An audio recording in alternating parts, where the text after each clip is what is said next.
9th through the 13th. Great, and anyone can go to your website and learn more. Are there prizes handed out? I mean, is your film, could it possibly win Audience Award or film? Yes, we do have various different awards, so Jennifer is definitely will be considered. In the running. Absolutely. I don't know how it ends, but if you can say that much in a minute and 15 seconds, it's a winner for me. Anyway, ladies, thanks for being on the show, and we'll send people out to your website. We've got more. Stay right here on Comcast.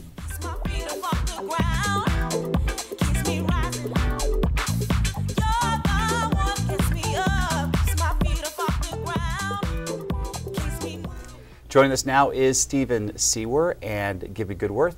They're from the Commonwealth Club of San Francisco, and they're from a wing called the LGBT Forum. Gentlemen, welcome to the show. Thank you. Now, Stephen, you're the chair of the LGBT Forum, and you're one of the members. Correct. But it would surprise a lot of people that there is an LGBT arm of the Commonwealth of California.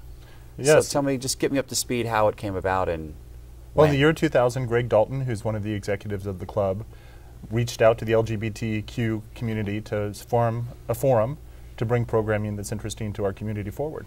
Well, why did it take so long? I mean, women were invited in the 70s. It took That's right. 30 more years for the gays and lesbians were invited? Well, I think LGBT has always been there, but now we have a dedicated forum that our responsibility is to bring stuff up that's going to be interesting to our community. Okay, Gibby, let me ask you a question. Sure. This has been going on since 2002. How did you feel connected to the Commonwealth Club, and why did you get involved? Well, a friend of mine is a Commonwealth Club member, and she had a program and asked me to come and show and enjoy it, so I did.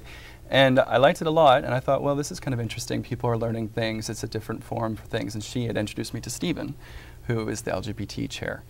And once I met Stephen mentioned, well, maybe you should come and check out the forum and see if you like it, if you want to join, and go from there. And I was really interested, but at the same time I thought, well, what can I bring to the table? Can I just be a passive member, or would I like to do my own forums and go from there? So everybody that I talked to that was friends of mine said, you're going to the Commonwealth Club? They're going to let you in? They're not going to kick you out right away because you're gay? And I was like, I don't know. I guess I'll tell you after I get there. Yeah, So, well, there does seem to be a hurdle of understanding that that the Commonwealth Club is for everybody. It's a nonprofit, so it ought to be. But it does seem that there is a wall between our community and what happens there. There is. A lot of people don't really realize that it is inclusive of the LGBT community. So I thought, okay, well, this is something that maybe I can help change. And so I thought, okay, well, what should we do? And what better way to start than to bring in local media celebrities like yourself, Tim. We've asked you to come and talk, and Donna. And we actually have Fernando and Greg lined up for June 3rd. And we're trying to, hopefully, if everything works out, put everything in June so we can have a Gay Pride Month celebration sort of aspect at the club. It'd be really interesting to just have a panel of who in San Francisco is LGBT, because there are a lot of people that are on View from the Bay. You know, there's some people I probably can't mention on television. They might not be out. But of course, it would be great to have them all in one room, and that'd be a big, great, interesting show, I think. That would be. Come to our organizing meeting. We want to hear about it. Okay, well, now you guys bring luminaries, and anyone's invited to come. They can buy a ticket. If they're a member, the tickets price is, I guess, a little bit less. It is. It's a reduced cost. Okay, but so you bring in these luminaries, so everybody, the average folk, can come and have access to people that would be out of their ordinary reach. I guess the 7 degrees or 6 degrees of separation down to just one. Who have some of these luminaries been? Well, we've had a number of people. We recently did an HIV housing panel. We've had Jean White-Ginder, who was the mother of Ryan White. She came for World AIDS Day. At the end of March, we're having Dr. Marcus Conant to come speak about the future of the AIDS epidemic in the United States.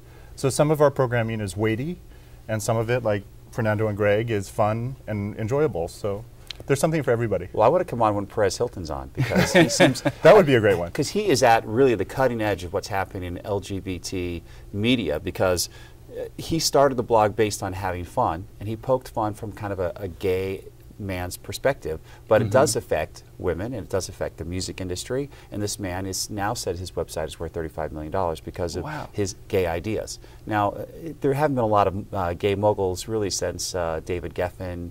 I can't really say Calvin Klein. I don't know if he's fully gay, but Perez Hilton would be somebody that would be great to bring to San Francisco and talk about media. And talk about controversy. That would be the one that would really get people talking, and people would really enjoy Absolutely, it. That would be, and if you put him, if you did that, he would put you on his website. Oh, all right, so tell me more about the history of the Commonwealth Club in San Francisco. It's pretty big here in the city. How do you guys get through that from an LGBT perspective? Well, the club started in 1903 Yeah. by local civic leaders and businessmen, and I say men because, as we said, in 1972 they started admitting women. In the beginning it was a membership-only club, but now it's open to the public. Anyone can come and we welcome everybody. And there are about a dozen different member-led forums. And by having the member-led forum, all of the resources of the club are available to us, as well as the facilities to host our programs. How many folks do you have in the membership of the LGBT? There's about 60 people that are active. Already? Yeah. 60 people since 2002. That's pretty Yeah. incredible. And you haven't really spread the word out that it's open to the LGBT community. And then our programs generally have anywhere from about 40 to 100 people. When they come? Yeah. And what's the big goal? You want to get it to 1,000, 5,000? I mean, come on. Well, the more people we have bring in, the more ideas and different things will go on at the club. So different viewpoints will be expressed, and I think that's really the goal. And also that, you know, there are so many different things that the club does that's not just LGBT based. Like we've had in the past Martin Luther King Jr., Al Gore, Right. a variety of different people that these people will have access to that you, like you said, it's a unique experience because you normally wouldn't. You wouldn't be able to hear them speak and then ask them questions afterwards. Well, gentlemen, thanks so much for being on the show. Of course, if you want to be more involved, go to their website. We've got more right here. We come back, Dr. Betty Sullivan.